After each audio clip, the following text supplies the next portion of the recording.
Good morning, everybody. This is Van Hargis with Van Hargis Horsemanship, and I appreciate you guys joining me today on the Ranch Road, which is just a little short trip we take every day from our home over to the ranch as we get started with our day. And another absolutely beautiful day today in South Texas. Thank you, God, for that. We very much appreciate it. And of course, as always, I appreciate you guys joining me. Today I want to talk a little bit about a conversation I had yesterday afternoon with a friend and follower. We kind of got onto the discussion about one of her horses at one point had a slight injury, and it was because of that injury they felt like it was having a little bit of difficulty picking up a particular lead. And this is kind of a follow-up to yesterday's thing about seeing some things that may be obstacles and how they can be blessings to us. Okay, so how can we turn a potential injury and a handicap, if you will, of a horse picking up a particular lead, how can we turn that into a blessing? You see, because it arms us with something we've talked about in the past, which is being very keenly aware of your horse's strengths and weaknesses. All right, so obviously when this horse is injured or had a little handicap, then we should know that, right? We know that, and now that we know that, we're armed with that very valuable information.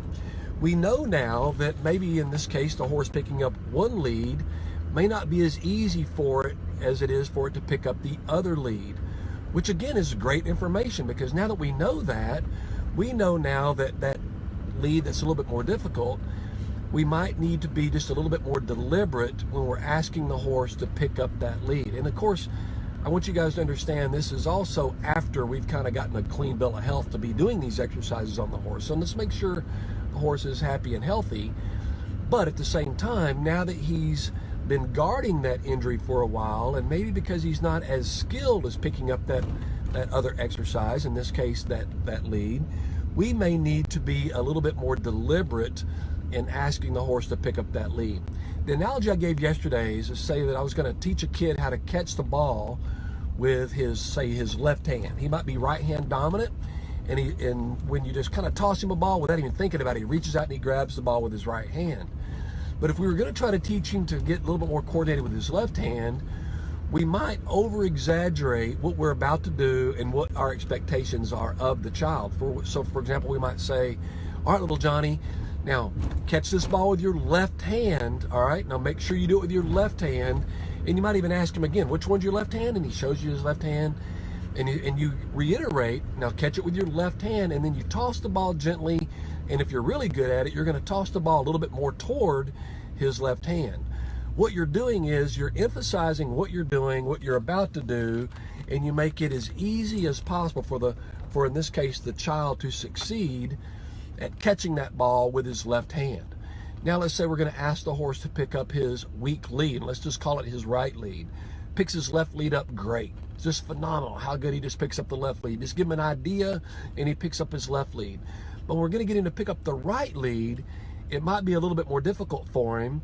Therefore, it gives you an opportunity to do all of your stuff even better. In other words, it gives you an opportunity to maybe support that inside shoulder, really exaggerate that leg cue to where he really feels where your leg position is, and really exaggerate him to cant more toward that right side. In other words, you're setting everything up a lot more deliberately so that the horse has a much greater chance of succeeding than failing.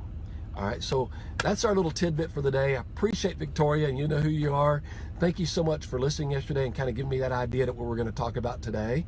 And that's, again, it's kind of a follow-up too, by saying that we just converted a potential obstacle into a blessing. It gave us an opportunity to exercise that understanding of the importance of discovering your strengths and weaknesses, your horse's strengths and weaknesses, and then teaching us to a little bit more understanding of the horse's situation and getting us an opportunity to be a little bit more deliberate in our delivery of what our cues might be.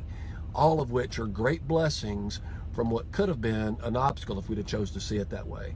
Thank you guys, as always, for joining me on the Ranch Road. And until next time, this is Van Hargis with Van Hargis Horsemanship.